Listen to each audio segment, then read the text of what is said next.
Hi guys, welcome to part 3 of our playthrough for Horizon Zero Dawn. Really enjoying this one so far. We're going to be doing a level 2 level now, or level 3 even maybe, depending on what comes out. If you like this video, please leave a like in the like section down below. And put any comments in there if you've got any comments or you realise I made any mistakes or errors, please let me know. And if you like the videos we're doing, please subscribe to the channel, it's really helping us out. And I'm Dan and this is DV Games, so welcome. Let's get this one over to the setup and then get started on the gameplay. Okay guys, so let's see what we're going to face next on our part 3 of this challenge. And we get to pick 3 more cards out of the location deck. So we could risk it and go for level 3 and try and level up. I feel like maybe it's a little bit too early. The level 1 we just did was... No, level 2 we just did was okay, but a little bit difficult. We can get some cool things. I'm going to go for level 2 for now. We'll obviously have to do a level 3 in a second anyway after level 4. So we'll stick with the level 2 now. And it's whether we go for the bigger map or the smaller map. We did a small map last time, so I'm going to go for a bigger map and just play it out a bit differently and see how it goes. We've got on here then we've got 3 tiles. We've got 2 different types of enemies. We've still got the walkers, the watchers, and we've got some scrappers in there as well with us. And we get to pick out of the 3 bonus things for the level. After another hunter performs an attack, this hunter may discard this card to immediately perform an attack against the same enemy. After it's resolved, the other hunter may continue their activation. That sounds quite good. Taking a lead. The first time this hunter kills an enemy during this encounter, they gain 2 additional glory points. No, I don't really bothered. And erratic behavior. Discard this card to change the target of an enemy's attack to another hunter of your choice. The chosen hunter must be in range of the attack. I'm going to take the opportunist card and I'm going to put that with this card over here so we can have them visible for if we need them. And then we will only have 3 levels left to pick from on the next one. So let's get this set up and then get to the gameplay. Okay guys, so as you can see, we've got some new terrain on here, which is the ruins, and we can use those to help us. The terrain here, as it says in the book, says the strangely haunted remnants of the ancient world, strange lumps of metal and rock, rusted and eroded by the weight of years, offer respite from the fury of the great machines. When an enemy attacks a hunter in the same square as a ruin marker, instead of making an evade roll, you remove the ruin marker and ignore the attack completely. So we don't need to take damage if we're in there. Basically, we're blocking out a damage. Not too bad if you're facing one of the walkers, but it's the Ravager, then yeah, great. So what I'm going to aim to try and do is kill off the walker with my Carja warrior and then attack the Ravager with the Scrapper, sorry, with my Nora woman, because she's got good range and we can then get some damage done that way. And I think it would be a good idea for me to do it, have the attack first from the Nora hunter, because she can move, sneak for 1 without getting seen to there, and then she can attack the Scrapper and hopefully do some damage. Now the radar sweep, if you attack that, it does 2 damage and it disables some different types of attacks. And his Scrapper, when he's been seen, has got attack A or attack B. Now if he's within a square of you, he hits you for from 2 attacks away for 6 damage if he's got his A component on. If not, he does a damage attack of 4. So we want to get rid of component A, really. It disables A attacks. So I'm going to move up to there with her. We've got 5 cards in hand, and we got a new Carja bow last time, which you may not have seen, but it rolls 2 orange and a black, and I can give him electric or freeze. Freeze will go through his defense, so if we get that critical roll, that could be nice. We could go for a precision attack and knock that off, or we could try and kill him.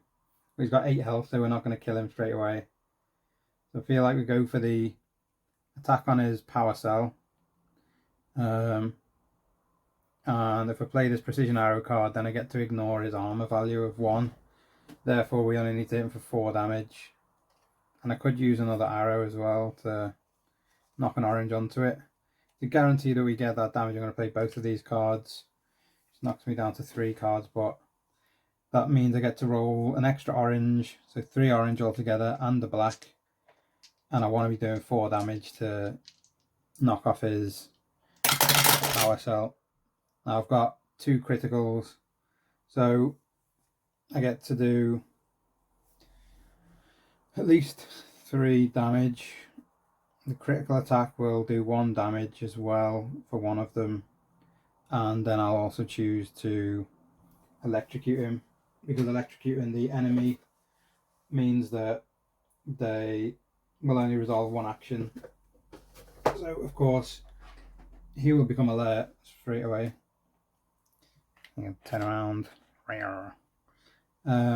He's going to take the 4 damage needed on the component, which would knock the component off. So that A component will be gone.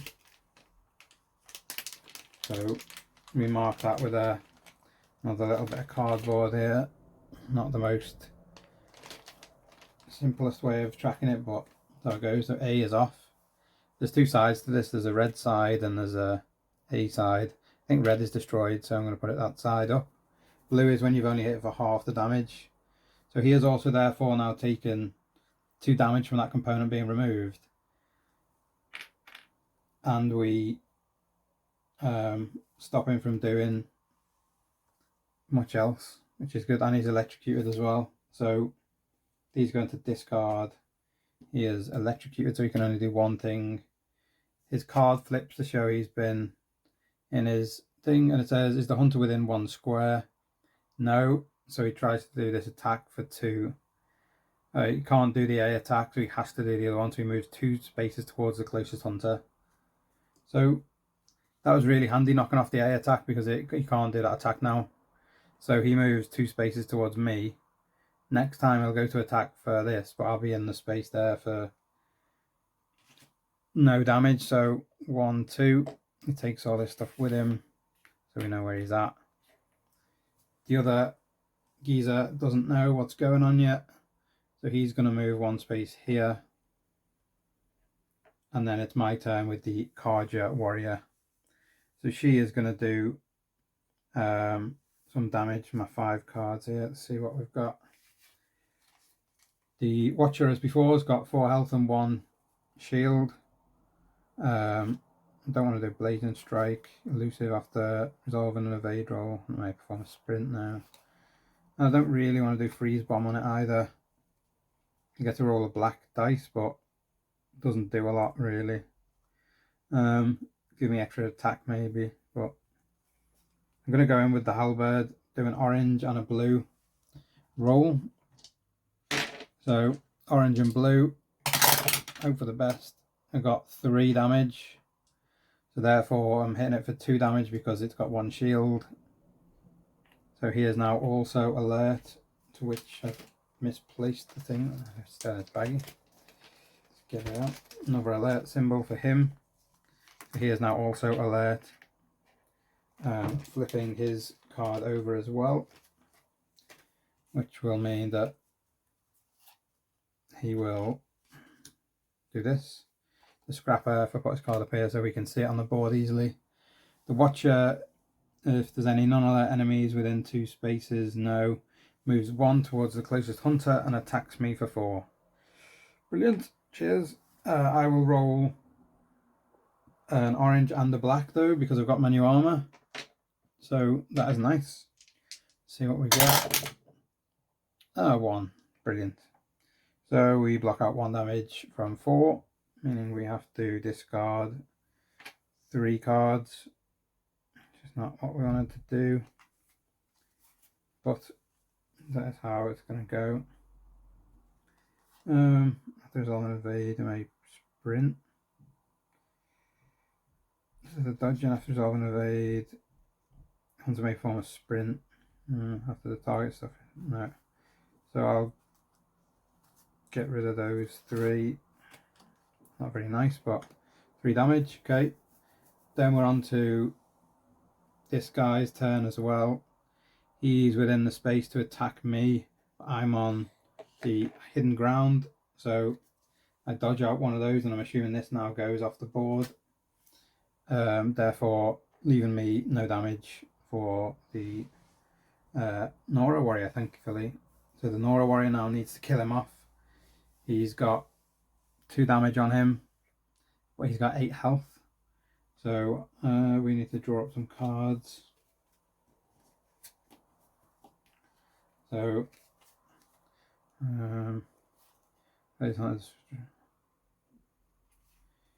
for we can add on, I think, as many shots as we want per turn. So I may add a hunter arrow onto the first turn and see if we get a critical hit, we'll try and freeze him so we go through his armor. So we'll add the hunter arrow for our first attack. That's 1 extra orange, plus we're already getting 2 orange and the black, so let's hope we get some nice stuff. So we only got 1 damage and 1 critical hit. So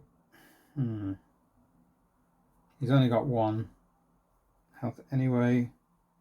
The electric doesn't do a lot to them, it just stops him from doing 2 things, but he's only able to do 1 anyway. So he's going to attack me for sure in a second. First turn we've only got 1 damage on him. Gone through his shield and done 1 damage. So he's now at 3 damage. He's still got 5 health left. And next shot then I'm going to have to try and add 2 oranges with this incentive shot and do do the Carja Warrior bow, which is, so I get to roll 4 orange this time and the black. Oh, I missed, dropped one of the oranges on the floor.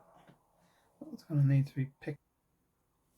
Okay, so got the other one off the floor. So we've got 2 critical hits, we've got 3 regular hits, and we cannot kill him, I don't think. Could have done with a few 2s or some 3s. We can do the electric, which only lets him do 1 thing, but he's gonna do 2 anyway.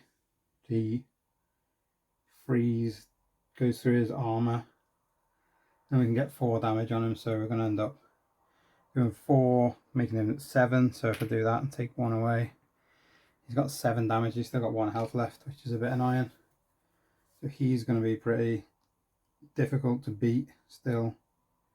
And we've got now his turn. I am within the space. He's going to attack me for 4 damage.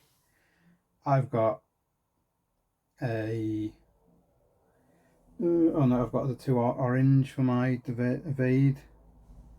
I haven't got any cards to do anything else, so I'm going to have to roll 2 orange and hope for some good evade from these. Got 2 at least, so I'm still losing 2 cards. These 2 cards on my hand will go away. Therefore I'm running through my health deck. Then the Watcher is going to also attack me for 4, and I'm going to evade for an orange and a black, plus I'd lose 1 less health. And if I roll the orange critical hit, I get to give him freeze. But got the black with the critical hit, which gives me 4 strength defense and 1, so yeah, I'm blocked off. No damage for me, thank you. Now I've got 2 goes with the the Carja Warrior here. So she ideally needs to come and kill the Scrapper before he does loads of damage. And if I can, also then attack the Watcher and kill him off in the 2 turns we've got. We've got only 2 cards in hand now, so we need to get another 3. So I've got freeze bombs. I've got freeze bombs coming out my ears. So if the target suffers a conditional attack, then you get 2 extra damage. I could do that, or after they make an attack, you may reduce the damage inflicted by 1 to draw 2 cards from the salvage deck. I don't think I'm going to do that. I think I'm going to just go in with my halberd and try and kill off the scrapper. So I'll do an orange and a blue. Need to hit it for 2 damage. I've hit it for 3. He is dead. Now it's a choice between trying to craft again and get some more health or going forward, but seeing as I'm really low on health, I need to craft a few of these cards, I think, and then let the other person take the other thing out. So that's going back into my deck. Hunter within 1 square. So this guy's dead. He's gone. He's off the pitch. The only person left is this watcher. Who knows? This guy would have moved as well before, but he's miles away. He actually most probably would be off the board by now. So I'm on my 4th turn, so he would have gone away. This watcher is got no enemies, so no, he'd move in here, would attack attack the Carja Warrior. I could attack either, I guess. I'm going to choose to take it on the Carja Warrior because she's got more health. So actually I'll take it on the Banuk stuff here, orange and black roll, because that's better chance of blocking it out. Oh, of course I've got 2 blanks. Sugar. So that's 4 cards I need to get rid of. So 1, 2, 3, 4. We're down to 2 health on the cards. So I need to do a good bit of healing with her next round so I don't get battered, which is a bit annoying. But that was the choice I made. Now we've got 5 more cards to come out for the Nora Huntswoman, Nora Marksman. She's got a few Hunter's Arrows, she's got Fire Arrow, Law Shot, Sliding Shot. But I didn't get the Scrapper gives 2 salvage cards to the Carja Warrior. She's got a Blaze and Ruined Parts. This piece is mangled beyond recognition. The hunter does not earn any glory points for this kill. If the card was not drawn after killing an enemy, discard it without effect. So didn't get any glory points, but also it means I don't get a resource, which is a bit annoying. Now the Nora is going to use her spear to attack with 2 orange. I only got 1 damage. Just didn't kill it. It's got 1 defense, so I'm going to have to do the same thing again and hope for a 2. Come on. Yeah, I got 2. He's dead. Right, so he's dead. I get 1 scrap. Just chill water. And that's where we're going to end the level. So let's get this onto the market phase and the upgrade phase, but we don't get any upgrades because we did a level 2 level, so not upgrading, but we'll get some markets. Let's get them out. So we haven't been able to upgrade because we did level 2 level, so hopefully get to upgrade next time if we do a level 3, which I think we have to. Well, first out we've got an armour. We can't have that armour. We can only have 1 armour up for sale. That's the miscellaneous thing. We need a weapon and some, of course, another armour. Got the trip caster come out here. I think I can see that. We need 2 upgrades and 2 ammo. Oh, there we go. 2. A Carja Rattler, that's a weapon, I think. Yeah. Shock bombs and fire arrows. So these are the things that we've got to choose from, but we haven't got much money.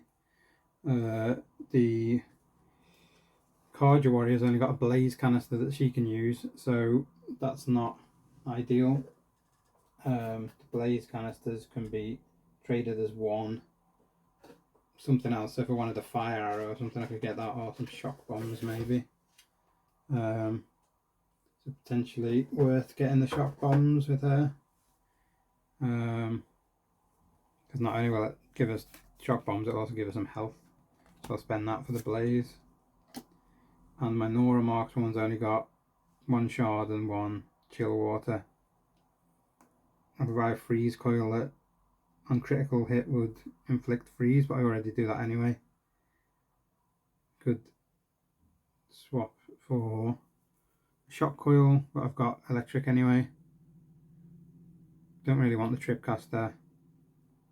On the gamble box, the card not affected by your deck, shuffle this card back into the merchant's deck after the merchant step has concluded, then draw 2 cards from the salvage deck.